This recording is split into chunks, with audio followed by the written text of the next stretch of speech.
pelo Teu Espírito, pela Tua presença no nosso lugar, nesse lugar. É a Tua casa, é a Tua família.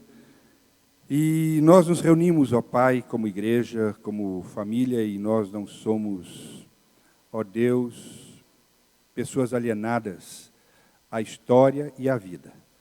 E é o Senhor quem nos ajuda a olhar a vida e vivenciá-la segundo a Tua orientação. Tu és um Pai extremamente amoroso, de Ti recebemos a nutrição, de Ti recebemos a proteção, em Ti está a nossa provisão e de Ti a orientação, para que no nosso caminhar nós encontremos, ó Deus, a vitória em cada passo que demos. São muitas as ciladas, são muitas as tentações, são muitos os apelos, mas dá que esta igreja tenha os seus olhos única e exclusivamente voltados para Ti e ouvidos à Tua voz, porque ouvindo a Tua palavra e a Tua vontade e obedecendo-a, nós estaremos em porto seguro, ainda que tempestades venham bravamente sobre nossas vidas. Que o Teu nome seja glorificado e que Teu Espírito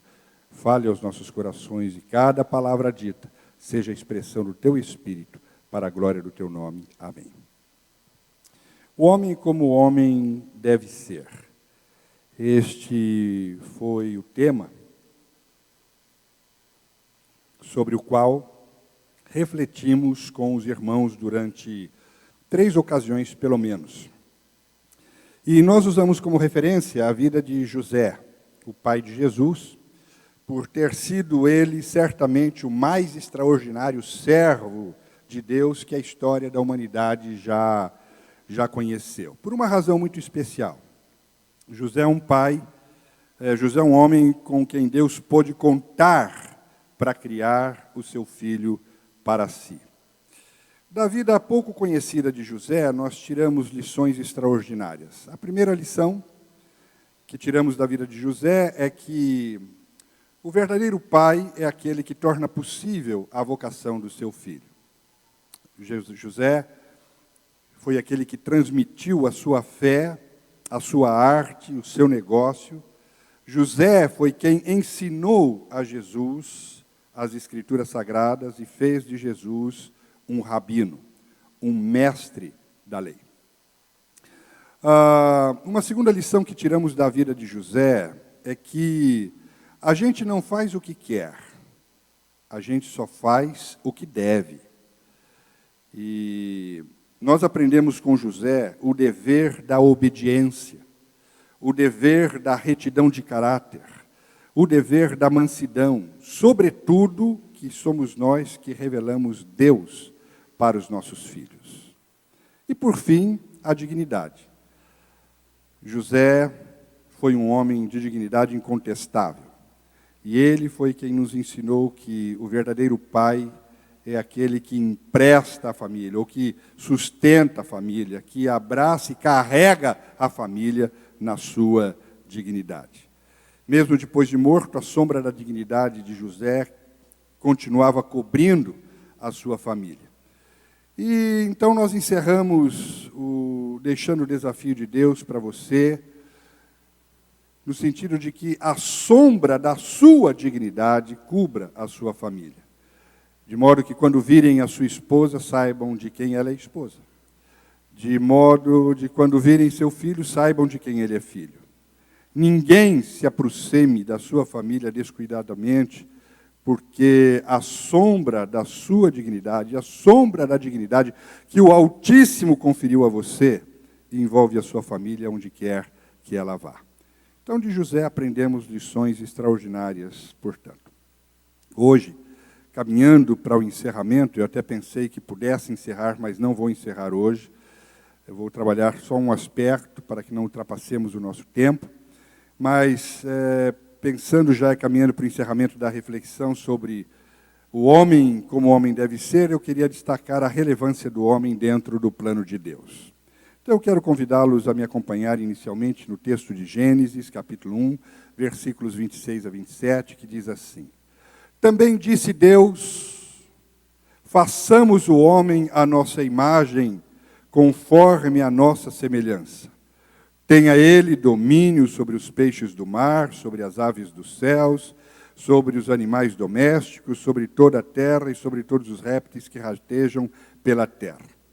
Criou, pois, Deus o homem à sua imagem, a imagem de Deus o criou, homem e mulher os criou, e Deus os abençoou. Aqui, quando nós ouvimos esta frase, façamos, nós estamos sendo apresentados à Trindade. Pai, Filho e Espírito Santo. Então a Trindade disse, façamos o homem à nossa imagem conforme a nossa semelhança, o que é de antemão absolutamente extraordinário. Mas se a gente quiser saber do homem, a gente tem de saber de Deus. Se a gente quiser saber da gente, como nós somos ou como devemos ser, nós temos de saber de Deus, porque nós somos feitos à imagem e semelhança de Deus. Então, Deus é a nossa referência. Então, inicialmente, eu quero pensar com você nesta noite sobre a Trindade. E a minha primeira afirmação é que o homem à imagem de Deus é uma família. Por quê? Porque Deus é uma família. Pai, Filho e Espírito Santo. E na unidade divina, você tem ilustrada a paternidade, que é Deus, a maternidade, que é o Espírito Santo, e a filidade, que é Jesus, o Cristo. E como é que a gente entende a família da Trindade? Bom, ninguém, no meu ponto de vista, até hoje explicou melhor isso do que o nosso querido irmão Ariovaldo Ramos, não é? Aliás, estivemos com ele essa semana, e apesar das nossas diferenças de pensamentos políticos e homeros, quanto ao ensino da palavra, gente, o cara é o cara. Foi impressionante a ministração que ele nos trouxe, seu coração está guardado, Deus fala com aquele homem, e ele foi impressionante na sua ministração. Aliás, ele mandou um grande abraço para toda a igreja, está com saudades, ama todos e deseja nos encontrar brevemente. Pois bem, o que é que o Ariovaldo nos ensinou quando mestre aqui entre nós, ensinando a Bíblia, disse? Há duas palavras na língua hebraica que são traduzidas por um. Todas as demais línguas do mundo traduzem por um jeito só, a palavra mas as palavras que a língua hebraica tem para dizer um, único, única e unidade Yahid e Ehad. E qual é a diferença entre elas? Bom, se você for numa padaria e você pedir, me dá um cafezinho, e você for usar o hebraico, a palavra que você vai usar é Yahid. Por quê? Porque uma xícara de café é uma peça única. Mas se você for à frutaria e pedir um cacho de uvas, a palavra que você vai usar em hebraico é Ehad. Por quê?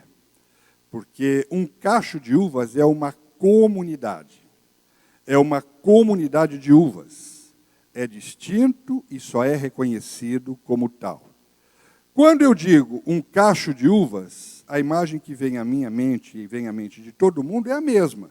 Porque um cacho de uvas é distinto e só é reconhecido como tal. Ou seja, o talo sozinho não é um cacho de uvas. Também as uvas espalhadas num prato não são, ou não é um cacho de uvas. O cacho de uvas é aquele conjunto. Lembra dessa explicação? Sim ou não? Sim. Quando a Bíblia diz, Deuteronômio capítulo 6, verso 4, ouve, ó Israel, o Senhor nosso Deus é o único Senhor, a palavra que está lá é errado. E é uma comunidade única, distinta e só reconhecida como tal. Então, quando você for falar da Trindade para os seus filhos, você diz assim, filho, a Trindade é como um cacho de uvas. Só que é um cacho de uvas que você não consegue arrancar nenhuma uva do cacho sozinho.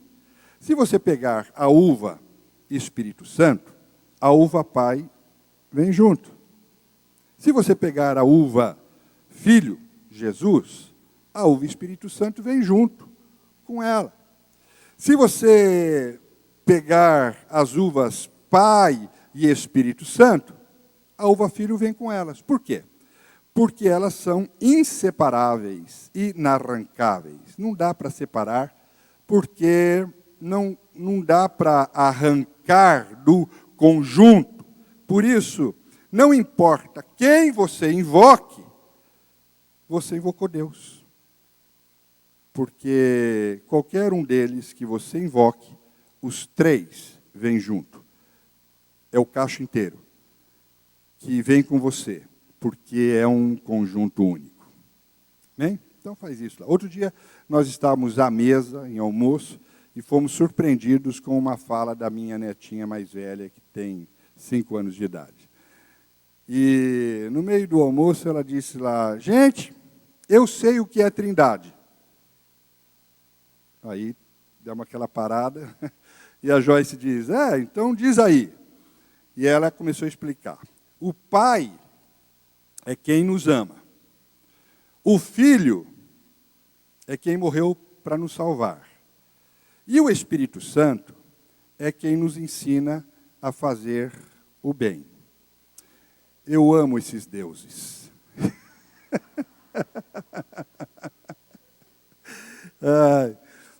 Tá tudo certo, mas não tem essa de deuses, é um só. Ouve, ó Israel, o Senhor nosso Deus é o único Senhor. Então, a Trindade é uma família. Logo, o homem feito à imagem de Deus, à semelhança de Deus, é também uma família. E quando a Bíblia diz, Gênesis 2:24, por isso deixa o homem pai e mãe e se une à sua mulher, tornando-se os dois uma só carne, a palavra que está lá para uma só carne é a mesma, é errado. Ou seja, se tornarão como Deus. Olha que força tem o casamento. O que aconteceu então em Gênesis 1 e 2? Quando Deus terminou de criar o homem à sua imagem e semelhança, eles passaram a viver, na verdade, 2 famílias no universo. A família Deus e a família homem. E a estrutura da família Deus é paternidade, maternidade e filidade. E a estrutura da família homem é a mesma. Deus chamou essa complexidade de unidade, que é um relacionamento de amor, gerando uma perfeita harmonia. Isso é unidade. Então, família é isso. É uma unidade, e que é um relacionamento de amor, gerando, neste relacionamento, uma perfeita harmonia. É isso que nós somos chamados para ser. Só para você entender o que estou dizendo, vamos lá para Gênesis 5, de 1 a 2. Diz assim, este é o livro da genealogia de Adão. No dia em que Deus criou o homem, a semelhança de Deus o fez. Homem e mulher os criou e os abençoou e lhe chamou pelo nome de Adão, no dia em que foram criados. O que é que você está percebendo aqui? Que são 2 pessoas com um nome só. Então, a gente sempre pensou que Adão era o nome do homem, não é? Não. Só depois da queda que o homem tomou para si o nome de Adão. E aí ele deu outro nome para a mulher, que foi Eva. Mas antes da queda, o nome Adão era o nome do casal. Uma unidade complexa, como Deus. A nossa família, o nosso casamento, é uma unidade como a unidade é na Trindade. Está vendo? 2 pessoas com um só nome. Adão era o nome do casal. Quando nós estávamos no jardim, nós estávamos nus, porque não tínhamos vergonha um do outro. Por quê? Por causa da unidade. Um se via no outro. O homem dizia da mulher, ela sou eu. E a mulher dizia do homem: ele sou eu. E ambos, na sua relação, formavam uma perfeita harmonia. Essa é a unidade que é o sonho da Trindade. Que nós sejamos isto outra vez, porque a cruz foi levantada para isso. Quando nós em Adão rompemos com Deus, a unidade humana, a família homem, ela se perdeu. Então agora, ao invés de nós irmos em direção um do outro, nós vamos cada vez mais em direção do mais absoluto afastamento. E foi isso, única e exclusivamente por causa disso, que uma cruz foi erguida. E nela foi postado o Filho de Deus, o nosso Salvador, que nos reconciliou com a Trindade. E ao nos reconciliar com a Trindade, possibilitou também a nossa reconciliação entre nós, trazendo em Cristo, pela cruz, de volta à vida, a família homem que havia se perdido irremediavelmente porque havia se rompido com Deus. Lá em Efésios 2, 4, 5, nós lemos isso: mas Deus, sendo rico em misericórdia, por causa do grande amor com quem nos amou, e estando nós mortos em nossos delitos, nos deu vida juntamente com Cristo, e pela graça sois salvos, e juntamente com Ele nos ressuscitou e nos fez assentar nos lugares celestiais em Cristo. E aquele que nos reconciliou consigo, a saber, Cristo, nos deu, juntamente com Ele, um ministério, que é o ministério da reconciliação. 2 Coríntios 5,18. Ora, tudo provém de Deus, que nos reconciliou consigo mesmo por meio de Cristo, e nos deu o ministério da reconciliação. Então, aí o sonho da Trindade foi reavivado, porque eu e você temos outra vez esta condição em Cristo de sermos reconciliados com Deus e de vivermos reconciliados e harmoniosamente entre nós. Então, qual é o sonho da Trindade? Vamos dizer juntos. O sonho da Trindade é a unidade. Vamos lá. Um relacionamento de amor gerando uma perfeita harmonia. Então, qual é o sonho de Deus para mim e para você? Olha lá. Diga comigo. Unidade. Um relacionamento de amor gerando uma perfeita harmonia. E a grande notícia que nós temos das Escrituras é que a Trindade não nos deixou sozinhos nesse ministério. A Trindade nos enviou o Espírito Santo para nos auxiliar nesta gloriosa missão da reconciliação. Atos 1,8 diz isso: mas recebereis poder ao descer sobre vós o Espírito Santo, e sereis minhas testemunhas, tanto em Jerusalém como em toda a Judéia e Samaria e até os confins da terra. Que poder você recebeu? Que poder eu recebi? Que poder nós recebemos no Pentecoste com a descida do Espírito Santo? O poder de sermos outra vez uma unidade complexa. O poder de nos amarmos como a Trindade se ama. E nesta noite eu quero chamar a sua atenção para duas coisas que estão sob a absoluta responsabilidade do homem resgatar e reconciliar. É a nossa responsabilidade, especialmente os homens, da paternidade e da unidade familiar, onde nós somos os promotores do amor e da harmonia. Hoje eu quero falar com você sobre esse primeiro aspecto, a paternidade. José, lembra de José? O que é que José faz saltar diante de nós? É que Deus é um Deus Pai, que nos transmite uma fé patriarcal. O Pai é sacerdote. O Pai é o diretor espiritual da casa. Dentro desse papel masculino, a paternidade tem uma influência marcante na formação de um ser humano. Porque o amor do pai é uma das principais influências da personalidade humana. Criança é a fase do ser humano onde o pai é tudo, o pai sabe de tudo e o pai pode tudo. Criança confia no pai. E é por isso que ela não tem medo da vida. Porque o pai pode tudo. Meu pai cuida de mim. Ela pode até não saber expressar isso, mas ela sabe dentro de si essa realidade. O meu pai cuida de mim. Criança usa o conhecimento do pai.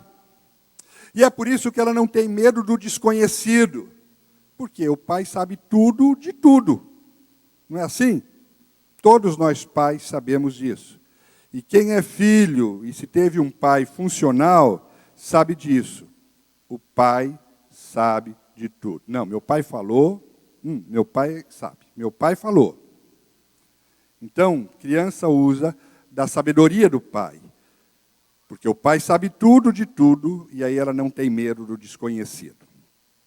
Criança usa o discernimento do pai. Porque ele é quem sabe o que é certo e o que é errado. É ele quem diz. É ele quem mostra. É ele quem me corrige. Então, o papai sabe o que é certo e o que é errado. Quem sabe o que é certo e errado é o meu pai, porque o pai discerne tudo. Criança desfruta do sustento do pai. E é por isso que ela não tem medo da desgraça financeira. Às vezes o pai lá está morrendo, não sabe o que vai ser no dia seguinte da sua vida, está desesperado, e a criança não está nem aí, brincando, rindo. Não é? Se vai dormir, dorme com os braços abertos, ali, que você olha para a criancinha e diz assim, não, esse aí o mundo pode cair, e ela está de boa, não está percebendo nada. Não sabe por quê. Porque ela está sendo sustentada pelo pai. O meu pai tem tudo, estou tranquila. Dorme tranquilamente, porque meu pai tem tudo. O Zeu era pequenininho, e um dia ele pediu, papai, dá dinheiro para eu comprar, eu nem sei o que mais. E aí eu respondi, não, eu não tenho dinheiro, filho. Ele disse, então vamos comprar dinheiro, pai. Simples assim, não é? Fácil. Você não tem, então vamos comprar, porque você tem. Criança depende do pai em tudo e para tudo. Criança ama o pai com tudo. Criança obedece o pai em tudo. Criança descansa no pai. Criança está salva nos braços do pai. Está em segurança. Lembra daquela situação? Você diz para a criança, pula! E ela pode ser um prédio de 3 andares. Se ela ouvir o pai dizer pula, ela vai pular. Porque ela tem a segurança colocada no pai. E olhando o pai, a criança sonha com o futuro, e não só sonha com o futuro, ela tem certeza que vai dar certo. Então é um privilégio. É um privilégio divino. Faz a gente, pai, se parecer um pouquinho com Deus. E essa é a proposta. Todos nós que somos pais sabemos disso. O pai é tudo. E hoje eu fico olhando lá o meu genro com o meu netinho do meio lá, que está nessa fase de vivenciar isso daqui. E eu fico olhando lá o Lima com o Benjamin, e eu fico vendo como a relação deles é a mais pura expressão disso que eu estou falando aqui. Porque criança é assim. Criança se projeta no pai. A gente viu a doutora Paula falando aqui para nós as características da paternidade, da maternidade e da filidade. E ela disse que as características da paternidade são direção, provisão e proteção. As características da maternidade são intuição, nutrição e acolhimento. E as características da filidade são alinhamento, aprendizado e sucessão. E é por isso que bons pais, via de regra, inspiram seus filhos a seguirem as suas profissões. Os filhos se tornam seus sucessores. Porque os filhos se alinham aos projetos e aos valores do pai, eles aprendem com o pai e ele sucede o pai. E ele vai mais longe do que o pai foi. Então, uma sociedade que não tem noção de paternidade, ela está fadada à catástrofe e a lamentar profundamente a sua existência. Porque o pai é a figura que equilibra a vida da criança. Por isso é que o pai é chamado para ser o sacerdote, para ser o diretor espiritual da casa. Porque o pai é a figura que equilibra a vida da criança. Então, o que é que a Trindade espera de você? Pai, aqui, reunido nesta noite. Que você decida. Eu serei o sacerdote. Quem vai orar pela minha família? Sou eu. Quem vai cobrir a minha família com dignidade? Sou eu. Quem vai falar ao Pai do céu sobre a minha casa? Sou eu. Quem vai falar da minha casa ao Pai do céu? Sou eu. Eu serei um sacerdote. Eu exercitarei a paternidade. Eu. Esse é o ponto que o Espírito Santo espera de nós, pais, homens, nesta noite. É um privilégio. Meu privilégio. Seu privilégio. O Senhor permitiu isso a nós. É um empréstimo dele a nós. Porque os filhos são dele. Os filhos são herança do Senhor. Não tem nada a ver com a nossa capacidade. É um atributo dele. Mas ele compartilhou conosco este privilégio. É um privilégio ser pai. Nós vivemos hoje uma geração que não quer mais ser pai, que não quer mais ter filhos. Incomoda, dá trabalho. Mas é um privilégio, porque Deus emprestou o atributo dele a nós. E sabe o que vai acontecer? Quando você exercer essa paternidade, como o Espírito Santo espera que você viva e o ajuda a vivenciá-la, o Pai do céu vai escutar você. Deus vai ouvir você. Pensa. Esse foi um privilégio do qual José não abriu mão em relação a Jesus. José vinculou Jesus a ele. Este é meu filho. Foi assim que Jesus ficou conhecido. Foi José quem ensinou Jesus as Sagradas Escrituras. Foi José que protegeu o filho. Foi José que transmitiu a sua fé ao filho. Foi José que preparou e projetou o filho para a missão. Foi José. Olha que força que a dignidade de um homem empresta para a sua família. Então, nós estudamos isso esses dias todos aqui. Não preciso repetir. Então, isso é ser um homem de valor. E José é um exemplo extraordinário para a gente. E Deus fala com ele. Aliás, Deus só falava com José. José fala com Maria, anuncia que ela será um instrumento poderoso nas suas mãos. Bendita Maria. E Maria aceita o desafio. Mas quem dá dignidade a Maria é José. Se ele não a aceitasse, Maria seria morta e apedrejada, porque naqueles dias era isso que aconteceria. Então, o anjo vai a José e diz: recebe-a, cobre-a, tome-a. E a dignidade é dada a Maria na pessoa de José. Dali para frente, se você ler os evangelhos, Deus só fala com José. Ele é o sacerdote da casa. E José fica com medo pelo filho, lembra? José vai falar com Deus: Pai, é bom mesmo a gente levar o nosso filho para o reinado do Arquelau? Arquelau é uma peste. E aí à noite o anjo vem a ele e diz, porque Deus tinha dito, volta para Jerusalém. E aí, José, com medo, porque sabe quem está reinando, conversa com Deus sobre isso. E Deus vem através do anjo e fala com José. E o anjo diz: o pai concordou com você. Vá para Nazaré. Não precisa ir para Jerusalém, não. Vá para Nazaré. Ou seja, o pai ouviu você. É nosso privilégio. É nosso privilégio. Deus vai nos ouvir. É nosso privilégio. Deus vai falar conosco.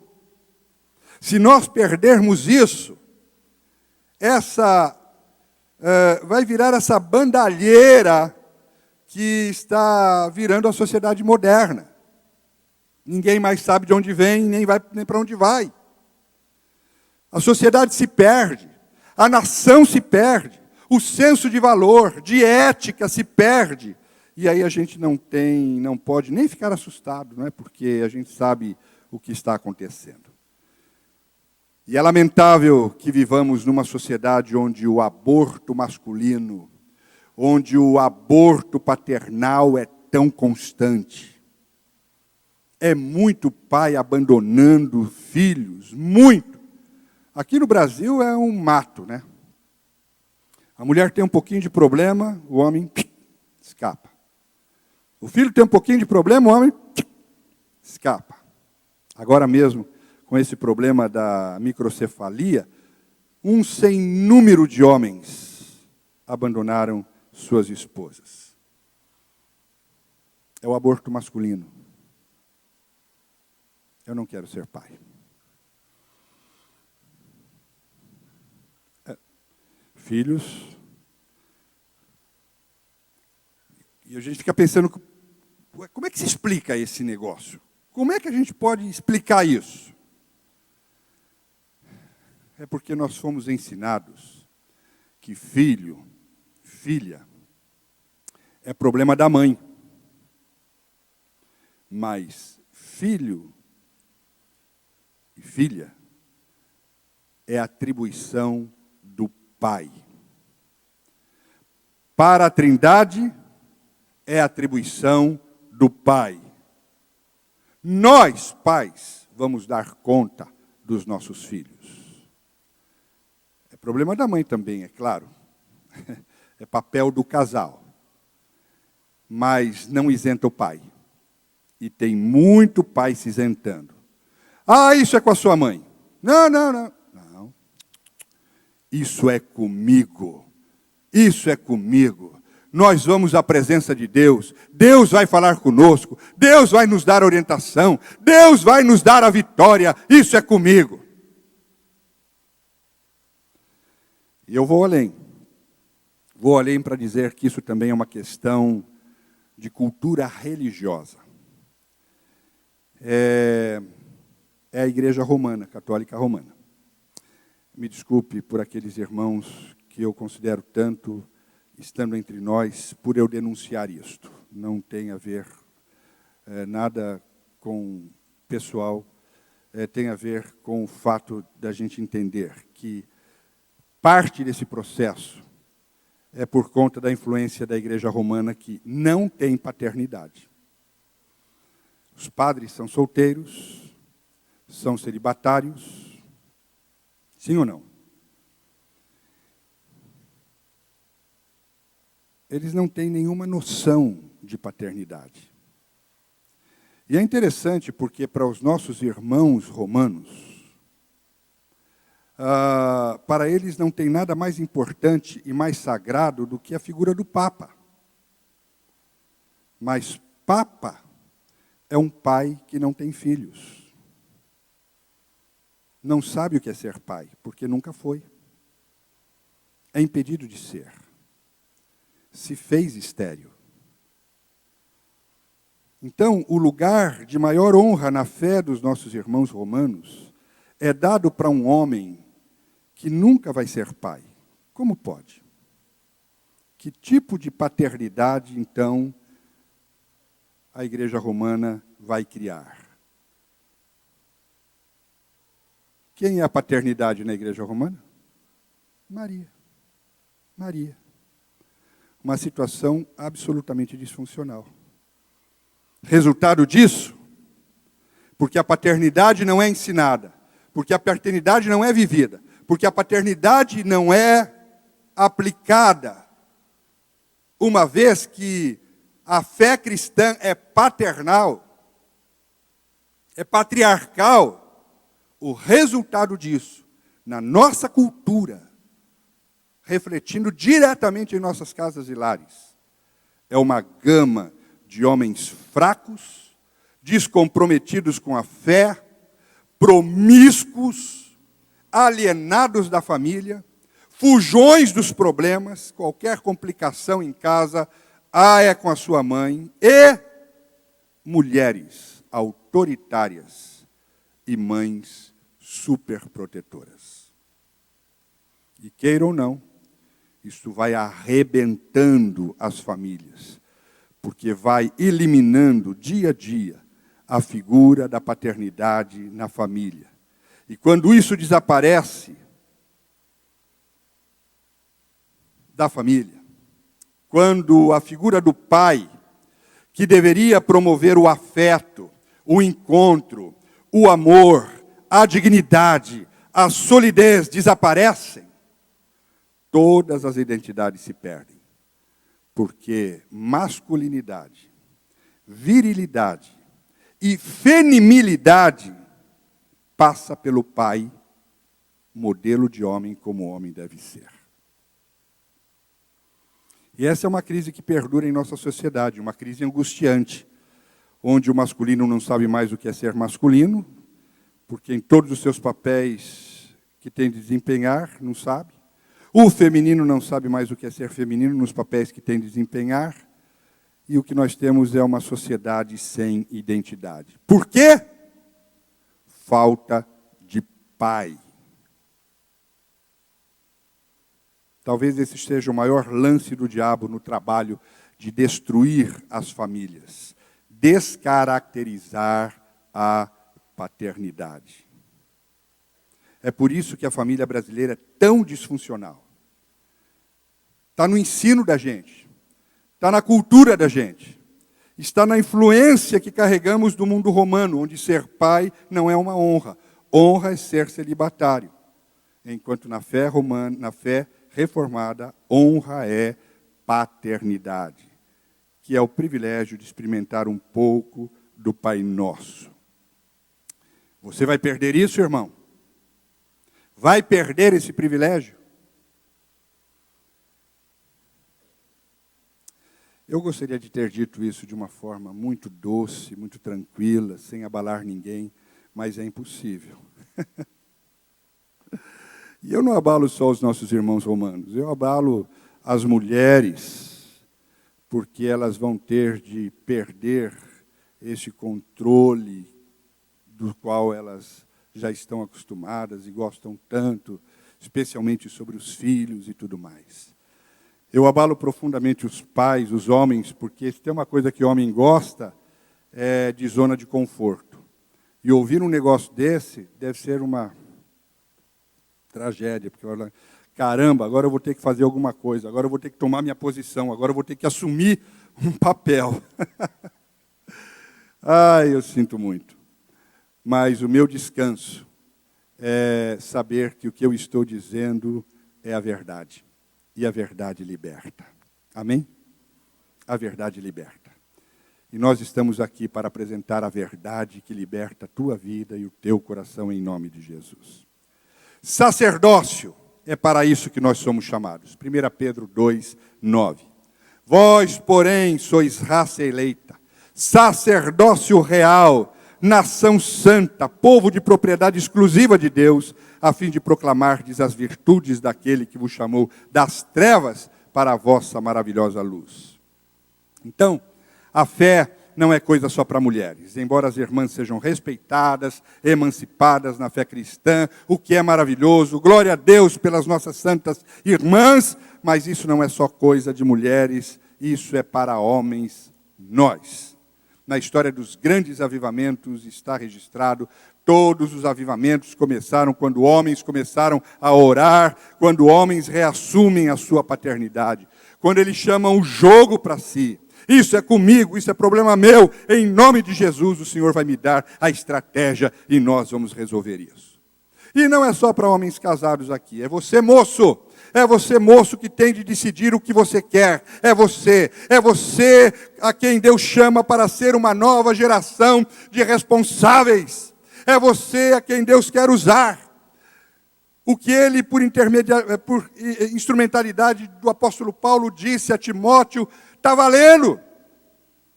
Ele disse, ninguém despreze a tua mocidade. Pelo contrário, torna-te padrão dos fiéis. Na palavra, no procedimento, no amor, na fé, na pureza. Deus está à espera de jovens que assumam responsabilidade, que chamem o jogo para si, que diga, eu vou construir um lar, e eu vou construir assim, do jeito que Deus disse. Então eu espero que nessa noite Deus encontre muitos jovens dispostos a isto nesse lugar. Todos.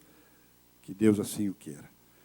Então, se você não sabe, aprenda. Se você não leu, leia. Se você não fez, faça. Deus está com você. Mas você tem de se levantar e fazer o que você foi chamado para fazer. Deus conta com você. E conta que você vai tomar a decisão segundo a vontade dEle. E que você vai ser um homem com quem Ele possa contar. E uma última palavrinha aqui para encerrar, porque já demos o nosso tempo. Para os meus amigos, eu tenho amigos aqui, e eu tenho conversado com alguns pais aqui, meus amigos, especialmente que têm filhas já pré-adolescentes, algumas já começando a tocar no assunto do namoro. Então os caras, os meus amigos pais, estão ficando preocupados. E os mais nervosos já estão procurando um lugar para comprar a espingarda. Não precisa, não precisa. Deixa eu dizer uma coisa, querido. Se a sua filha tem em você o seu melhor amigo, se a tua filha tem em você o grande homem da vida dela, ela vai passar pela adolescência incólume, a salvo, intacta, ilesa, porque ela não precisa de nada. Ela é amada na sua casa, ela é protegida na sua casa, ela é respeitada na casa dela, ela não precisa buscar isso em lugar nenhum. Então, ela não vai ter essa carência. E enquanto ela não tiver essa carência, ela vai pôr todo mundo no seu devido lugar. Você não precisa ter medo. Suas filhas vão passar pela adolescência ilesas, porque elas têm um modelo dentro de casa. E aí, quando os meninos vierem, como vieram um dia na minha casa também, elas vão olhar para eles e elas vão ver se reconhecem neles traços de você. E se reconhecer traços do pai, se reconhecer traços seus nesses meninos, aí elas vão se casar. Aí elas vão se casar e é bom que se case, não tem jeito. Se elas virem traços de você nelas, nos meninos que se chegarem, elas vão se casar. Mas, se elas não reconhecerem traços do seu caráter neles, fique em paz. Elas simplesmente vão virar as costas e vão embora. E vão dizer, esse cara não é homem como deveria ser, porque ele não se parece com meu pai. Porque homem como homem deve ser é igual ao meu pai. Esse não se parece com meu pai. Fique em paz. Amém? Então, mais uma vez, eu os convido a retomarmos e que retomemos a nossa paternidade com essa qualidade, irmãos, para a glória de Deus. Para que a vinda do Senhor Jesus Cristo, que pode ser hoje, amanhã ou mais tarde, mediante o arrebatamento ou a morte, imagem e semelhança de Deus, em unidade de Deus.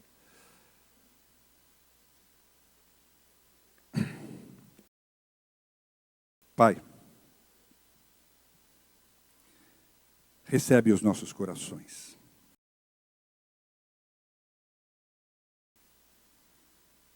E dá que teu Espírito tome a consciência de toda a família reunida neste lugar. A este ponto, onde de fato nos pareçamos outra vez contigo. Tendo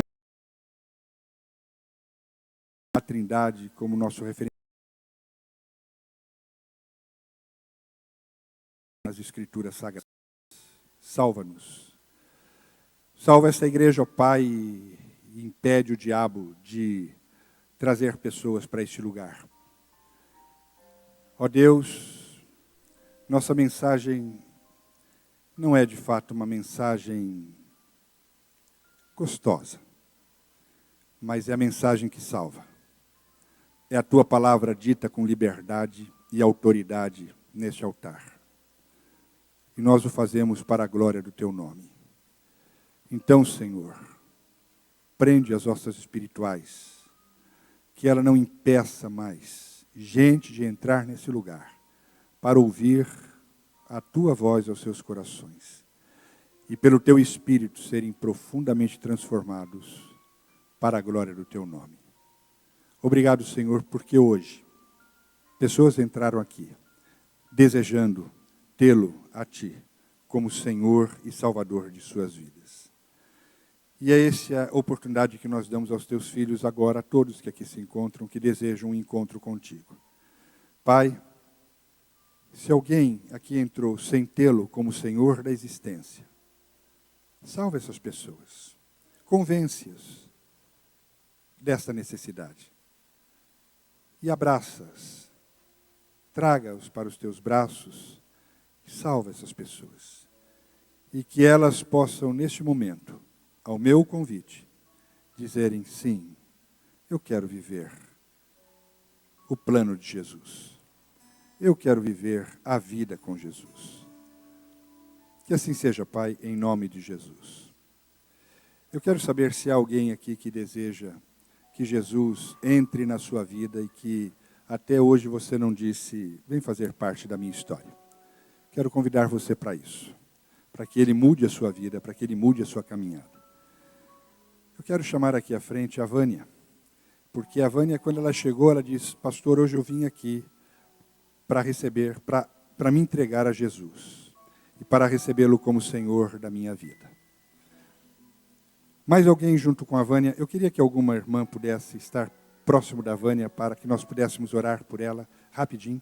Mais alguém junto com a Vânia deseja nesse mesmo espírito dizer, eu quero que o Senhor me receba e seja Senhor da minha vida e da minha casa. Eu quero tê-lo como meu Salvador e o meu Senhor. Mais alguém? Como a Vânia deseja esse encontro com Jesus para uma mudança de vida, para uma mudança de expectativas. Essa é a oportunidade que Jesus te dá. E eu fico muito constrangido de oferecer essa oportunidade e ficar me delongando nela. Então eu vou ser muito rápido, porque essa era uma coisa para a gente saltar do banco e dizer, eu quero, eu quero, eu quero. Então, se há mais alguém que deseja, como a Vânia desejou nesta noite, sai do seu lugar, nós queremos orar por você. É um privilégio. É a coisa mais extraordinária da vida. Viver o projeto de vida sonhado por Cristo. É a vida vindo à tona. Vamos ficar em pé? Pai querido, em nome de Jesus, nós colocamos a Vânia no teu altar. Mais do que isso, nós a entregamos nos teus braços, como uma filha resgatada. Olha, Pai, não precisou nem sermão. Teu Espírito Santo foi ao encontro dela e disse, filha, hoje é o teu dia de encontro comigo. Eu estou te aguardando para recebê-la e para abençoá-la como uma filha do meu amor. Prover cada uma das suas necessidades e fazê-lo em glória.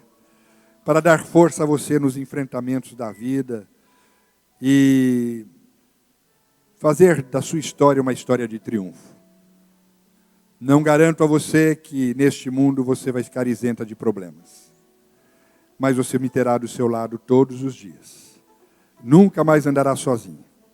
E eu te entrego uma família, Vânia, para que você possa conviver no amor que eu tenho preparado para os meus filhos. Jesus, escreve o nome da Vânia no livro da vida, eu sei que já está até escrito. Derrama do teu Espírito sobre a vida dela. Derrama do teu Espírito sobre todos nós e ajuda-nos a nos alinharmos contigo na nossa caminhada e experimentarmos do fascinante projeto de vida que o Senhor tem para os seus. No nome de Jesus, nós te bendizemos. Amém. Aleluia. Vamos aplaudir por essa vida. Deus abençoe. Deus abençoe, Vânia.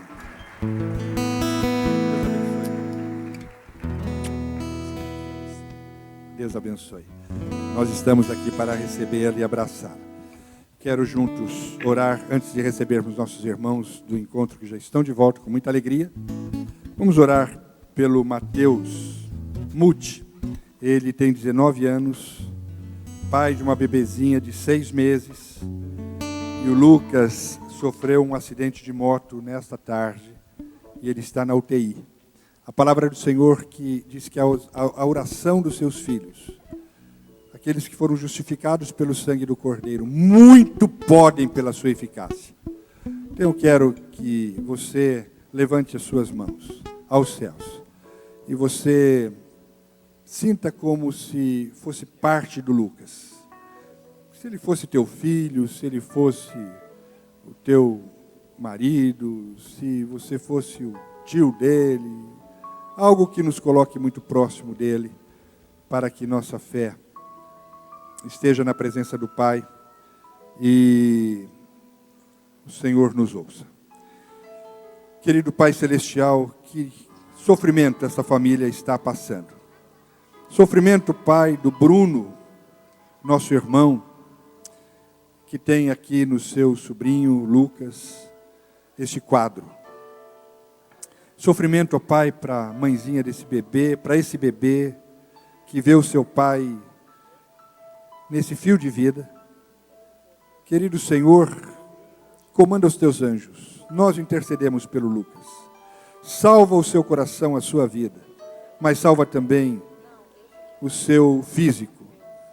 Nós clamamos por essa intervenção, na certeza de que é o teu mais profundo desejo. Então, em concordância contigo, nós assim oramos, bendizendo o teu nome, em Cristo Jesus, por meio dele, para a glória dele. Amém. Aleluia. Deus seja louvado. Vamos receber com alegria os nossos irmãos que estão chegando de um momento extraordinário. Bem-vindos!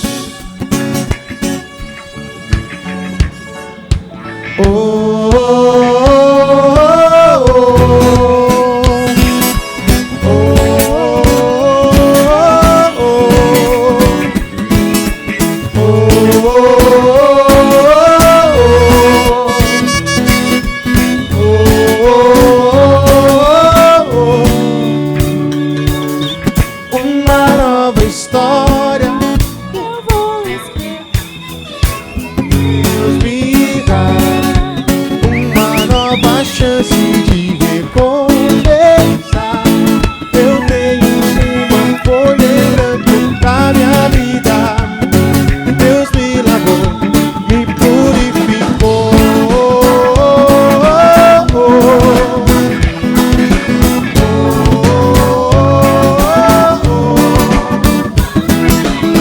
Uma nova história eu vou escrever. Deus me dá uma nova chance de recomeçar. Eu tenho uma folha em branco pra minha vida. Deus me lavou, me purificou. Minha história do passado eu parei de escrever. Tudo que eu fiz errado,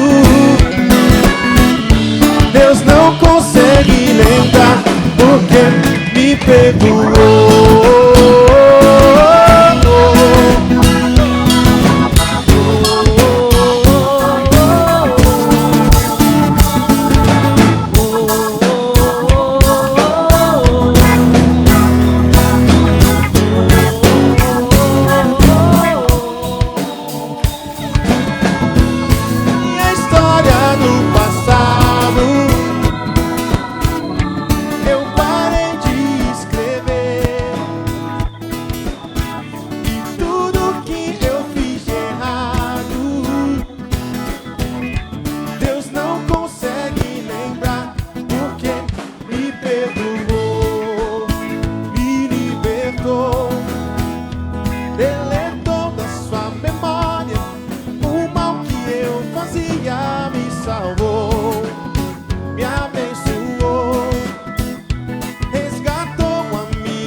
Boa noite.